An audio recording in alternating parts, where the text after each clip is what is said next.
Hi, good morning.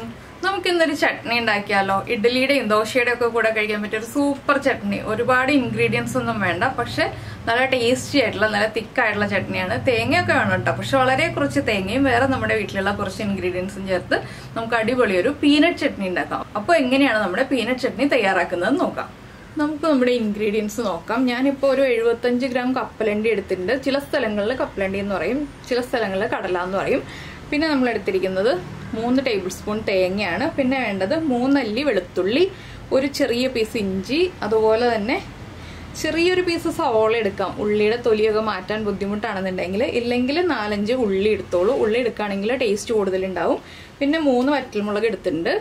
വറ്റൽമുളകും വേണം, നമുക്ക് മുളക് പൊടിയും വേണം കേട്ടോ. എന്താണെന്ന് വെച്ചാൽ ഒരു കളർ കിട്ടാനായിട്ട് ചെറിയൊരളവിൽ കാശ്മീരി ചില്ലി പൗഡർ വേണം.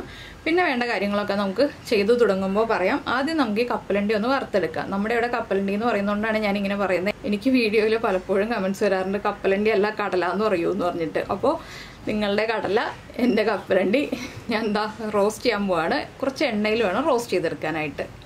അപ്പോൾ നമുക്ക് പാനിലേക്ക് കുറച്ച് എണ്ണ ഒഴിച്ചു കൊടുക്കാം. വെളിച്ചെണ്ണയിലോ വെജിറ്റബിൾ ഓയിലോ ഈ ഒരു റെസിപ്പി ചെയ്യാവുന്നതാണ് കേട്ടോ. അപ്പോൾ ഞാൻ എണ്ണയിലേക്ക് നമ്മുടെ കപ്പലണ്ടി ഇട്ട് കൊടുക്കുകയാണ്. കപ്പലണ്ടി ഇനി ഒന്ന് പൊട്ടി വരുന്നത് വരെ ഇളക്കി കൊടുക്കുക. നിങ്ങൾക്ക് കൂടുതൽ ക്വാണ്ടിറ്റി വേണം എന്നുണ്ടെങ്കിൽ പോലും കപ്പലണ്ടി മാത്രം കൂടുതൽ ഉപയോഗിക്കുക. തേങ്ങയൊന്നും കൂടുതൽ ചേർക്കേണ്ട ആവശ്യമില്ല കേട്ടോ. കപ്പലണ്ടി മാത്രം കൂടുതൽ ചേർത്തിട്ടുണ്ടെങ്കിൽ, ഇതിപ്പോൾ നമ്മളൊരു 150 ഗ്രാം കപ്പലണ്ടി എടുക്കുകയാണെങ്കിലും ഈ 3 ടേബിൾ സ്പൂൺ തേങ്ങ തന്നെ മതി. വറ്റൽമുളകിൻ്റെയും ഉള്ളിയുടെയും മാത്രം അളവ് കൂട്ടുക. വെളുത്തുള്ളിയും ഇഞ്ചിയൊക്കെ ഇത്ര തന്നെ മതി. ഈ ഒരു അളവിൽ തന്നെ ചേർക്കുകയാണെങ്കിലും നമുക്ക് ഇതിൻ്റെ ഇരട്ടി ക്വാണ്ടിറ്റി ചട്നി ഉണ്ടാവും കേട്ടോ. അതുകൊണ്ട് തന്നെ നമുക്ക് വളരെ ചിലവ് കുറഞ്ഞ രീതിയിൽ ഉണ്ടാക്കാൻ പറ്റുന്ന ഒരു ചട്നിയാണിത്. അപ്പോൾ നമ്മുടെ കപ്പലണ്ടി ഒന്ന് പൊട്ടി തുടങ്ങട്ടെ. കപ്പലണ്ടി പൊട്ടി വരാനായിട്ട് ഒരു 4-5 മിനിറ്റ് എടുക്കും കേട്ടോ. നന്നായിട്ട് ചൂടായി കുക്കായി പൊട്ടി വരുന്നത് വരെ എന്ന് പറഞ്ഞിട്ടുണ്ടെങ്കിൽ നല്ലൊരു സ്മെല്ലും വന്നു തുടങ്ങും. കപ്പലണ്ടി പൊട്ടുന്ന സൗണ്ടും കേൾക്കും. അപ്പോഴാണ് നമ്മുടെ കപ്പലണ്ടി കുക്കായി എന്നറിയാം. ഇത് ഞാൻ പറഞ്ഞത് നമ്മുടെ കുക്കിംഗ് പഠിച്ചു തുടങ്ങുന്ന കുട്ടികളെ ഉദ്ദേശിച്ചിട്ടാണ്. അപ്പോൾ കപ്പലണ്ടി പൊട്ടി വരട്ടെ. അപ്പോൾ ഇതാ കപ്പലണ്ടി പൊട്ടുന്നുണ്ട്. ഈ ഒരു സൗണ്ട് കേൾക്കുമ്പോൾ നമ്മളൊന്ന് ഫ്ലെയിം കുറച്ച് വെച്ചിട്ട് ഇളക്കി കൊടുത്തുകൊണ്ടിരിക്കുക കേട്ടോ. എല്ലാ കപ്പലണ്ടിയും പൊട്ടി കഴിയുന്നത് വരെ നമ്മൾ വെയിറ്റ് ചെയ്യുക. അപ്പോഴേ കറക്റ്റായിട്ട് എല്ലാം കുക്കായിട്ടുണ്ടാവുള്ളൂ. നമ്മൾ ഈ ചട്നി വീണ്ടും കുക്ക് ചെയ്യില്ല. അതുകൊണ്ട് ഈ ഒരു കുക്കിങ്ങിൽ എല്ലാ കാര്യങ്ങളും കുക്കായി കിട്ടണം നമുക്ക്. അപ്പോൾ ഇനി ഫ്ലെയിം കുറച്ച് വെച്ചിട്ട് വേണം നമ്മൾ ഇളക്കി കൊടുക്കാൻ. സ്റ്റാർട്ട് ചെയ്യുമ്പോൾ നമ്മൾ ഫ്ലെയിം ഹൈയിൽ വെച്ചിട്ട് തന്നെ കുക്ക് ചെയ്ത് തുടങ്ങിക്കോളൂ. ഇനി എല്ലാം പൊട്ടി കഴിഞ്ഞിട്ട് നമുക്ക് ബാക്കിയുള്ള കാര്യങ്ങൾ പറയാം. നമുക്ക് ഈ കപ്പലണ്ടി എല്ലാം പാനിൽ നിന്ന് മാറ്റാം. അതിനുശേഷം ബാക്കിയുള്ള കാര്യങ്ങളൊക്കെ ഞാൻ പറയാം കേട്ടോ. ആദ്യം കപ്പലണ്ടി മാറ്റട്ടെ. ഇനി അതേ പാനിൽ തന്നെ കുറച്ച് എണ്ണ ബാക്കിയുണ്ട്. അതിലേക്ക് ഞാൻ വളരെ കുറച്ചുകൂടി എണ്ണ ഒഴിച്ചു കൊടുക്കുന്നുണ്ട്. ഒരു 2 ടീസ്പൂൺ എണ്ണയൊക്കെ മതി നമുക്ക് ഈ ഒരു ചട്നിക്ക് ആദ്യത്തെ കാര്യങ്ങൾക്കായിട്ട്. അപ്പോൾ ഈ എണ്ണയിലേക്ക് നമുക്ക് ആദ്യം ഒരു 1/4 ടീസ്പൂൺ മുതൽ 1 ടീസ്പൂൺ വരെ, നിങ്ങൾക്ക് ഉഴുന്നിൻ്റെ ടേസ്റ്റ് കൂടുതൽ ഇഷ്ടമാണെങ്കിൽ 1 ടീസ്പൂൺ ചേർത്തോളൂ, ഇല്ലെങ്കിൽ 1/4 ടീസ്പൂൺ ഉഴുന്ന് ചേർത്ത് കൊടുക്കുക. അപ്പോൾ നമ്മുടെ കപ്പലണ്ടി നമ്മളൊന്ന് നിരത്തിയിടുക കേട്ടോ, ചൂട് മാറി വരാനായിട്ട്. ഇനി ഉഴുന്നൊന്ന് കളർ ചേഞ്ച് ആയി തുടങ്ങുന്നത് വരെ ഒന്ന് ഇളക്കി കൊടുക്കുക. അതിനുശേഷം നമ്മൾ ചേർക്കുന്നത് ഒരു 1/2 ടീസ്പൂൺ നല്ല ജീരകം, നമ്മുടെ ക്യൂൺ സീഡ്സ്. ജീരകവും പൊട്ടി വരണം. അപ്പോൾ ഉഴുന്നിൻ്റെ കൂടെ തന്നെ ജീരകവും ചേർക്കുക. എന്താണെന്ന് വെച്ചാൽ ജീരകം വേഗം പൊട്ടി വരും. ആദ്യം ജീരകം ഇട്ട് കൊടുക്കരുത് എണ്ണയിലേക്ക്, ജീരകം കരിഞ്ഞു പോകും ഉഴുന്ന് കുക്കായി വരുമ്പോൾ. ഇത് ബാച്ചിലേഴ്സിനൊക്കെ ആണെങ്കിലും വളരെ എളുപ്പത്തിൽ തയ്യാറാക്കാൻ പറ്റിയ ചട്നിയാണ് കേട്ടോ. ചട്നി എന്ന് പറയാൻ, ചമ്മന്തി എന്ന് പറയാൻ, ശരിക്കും പറഞ്ഞാൽ നമ്മൾ വെള്ളം ചേർത്ത് അരയ്ക്കുന്നതുകൊണ്ട് തന്നെ നല്ല ലൂസായിട്ടുള്ളൊരു ചട്നിയാണെന്ന് നിങ്ങൾ വിചാരിക്കരുത്. കുറച്ച് തിക്കായിട്ടുള്ള ചട്നിയാണ്. പിന്നെ നമുക്കിതിലേക്ക് ചേർക്കേണ്ടത് നമ്മൾ എടുത്തു വച്ചിരിക്കുന്ന ഇഞ്ചി. ഇതൊക്കെ അരയ്ക്കാനുള്ളതുകൊണ്ട് ഞാൻ മുഴുവനെ ചേർക്കുന്നത് കേട്ടോ. ചെറുതായിട്ട് കട്ട് ചെയ്തിട്ട് വേണമെങ്കിൽ ചേർത്ത് കൊടുക്കാം. ഉള്ളി, അതുപോലെ തന്നെ വെളുത്തുള്ളി. ചെറിയ അല്ലി വെളുത്തുള്ളി ആണെങ്കിൽ 6 അല്ലി എടുത്തോളൂ. വലിയ അല്ലി ആണെങ്കിൽ ഇതുപോലെ 3 അല്ലി മതി. ഇതൊക്കെ ഒന്ന് ചെറുതായിട്ട് കുക്കായാൽ മതി. ഓവറായിട്ട് വഴച്ച് കളറൊന്നും മാറ്റിയെടുക്കേണ്ട ആവശ്യമില്ല.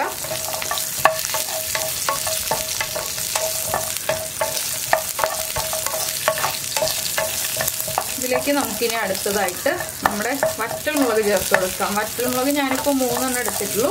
അത്യാവശ്യം ക്വാണ്ടിറ്റി ഉണ്ടാവും ഈ ഒരു ചട്നി എന്ന് പറഞ്ഞിട്ടുണ്ടെങ്കിൽ. അതുകൊണ്ട് 3 വറ്റൽമുളക് എന്ന് പറഞ്ഞിട്ടുണ്ടെങ്കിൽ നിങ്ങളുടെ കയ്യിൽ എരിവുള്ള വറ്റൽമുളകാണെങ്കിൽ 3 എണ്ണം എടുത്താൽ മതി. എരിവ് കുറഞ്ഞ വറ്റൽമുളകാണെങ്കിൽ 4-5 എടുത്തോളൂ കേട്ടോ. ഇനിയിപ്പോൾ ഒരു 1 മിനിറ്റിൽ കൂടുതൽ നമ്മളിതൊന്ന് ഇളക്കി കൊടുക്കുക. വറ്റൽമുളകും ഇഞ്ചിയും വെളുത്തുള്ളിയും എല്ലാം ഒന്ന് കുക്കായി വരട്ടെ. അപ്പോൾ നമ്മുടെ ഇഞ്ചിയും വെളുത്തുള്ളിയൊക്കെ ഒന്ന് കുക്കായി തുടങ്ങുന്നുണ്ട്. നമുക്കിതിലേക്ക് ഒരു തണ്ട് കറിവേപ്പില ചേർത്ത് കൊടുക്കാം. കറിവേപ്പിലയും കൂടി ഒന്ന് കുക്കായി തുടങ്ങണം.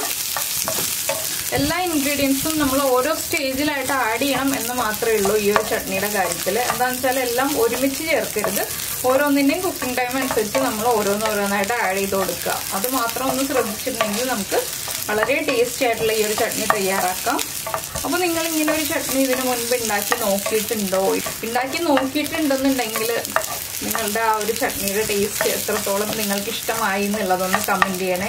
ഇല്ലെങ്കിൽ ഉണ്ടാക്കി നോക്കിയിട്ട് ഈ ഒരു റെസിപ്പി കണ്ട് ഇഷ്ടമായിട്ടാണ് നിങ്ങൾ ഉണ്ടാക്കി നോക്കിയതെന്നുണ്ടെങ്കിൽ അതിൻ്റെ ടേസ്റ്റ് എങ്ങനെ ഉണ്ടായിരുന്നു എന്നുള്ളതൊന്ന് കമൻറ്റ് ചെയ്യണേ. എനിക്കതിനെക്കുറിച്ച് അറിയാൻ വേണ്ടിയിട്ടാണ്, നിങ്ങളുടെ കമൻസിലൂടെയാണല്ലോ ഞാൻ ഈ ഒരു റെസിപ്പിയുടെയൊക്കെ അഭിപ്രായങ്ങൾ അറിയുന്നത്. ഇനി നമുക്ക് ഫ്ലെയിം ഒന്ന് കുറയ്ക്കാം.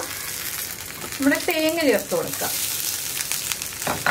തേങ്ങ ചേർത്തിട്ട് ഒരുപാട് സമയം നമ്മൾ കുക്ക് ചെയ്യേണ്ട ആവശ്യമില്ല. ജസ്റ്റ് ഒന്ന് ഒരു 2 സെക്കൻഡ് ഒന്ന് ഇളക്കി കൊടുക്കുക. ഞാൻ ഫ്ലെയിം ഓഫ് ചെയ്തു. ഇനി നമ്മൾ ഇതിലേക്ക് ഒരു കാര്യവും കൂടി ചേർക്കാനുണ്ട്.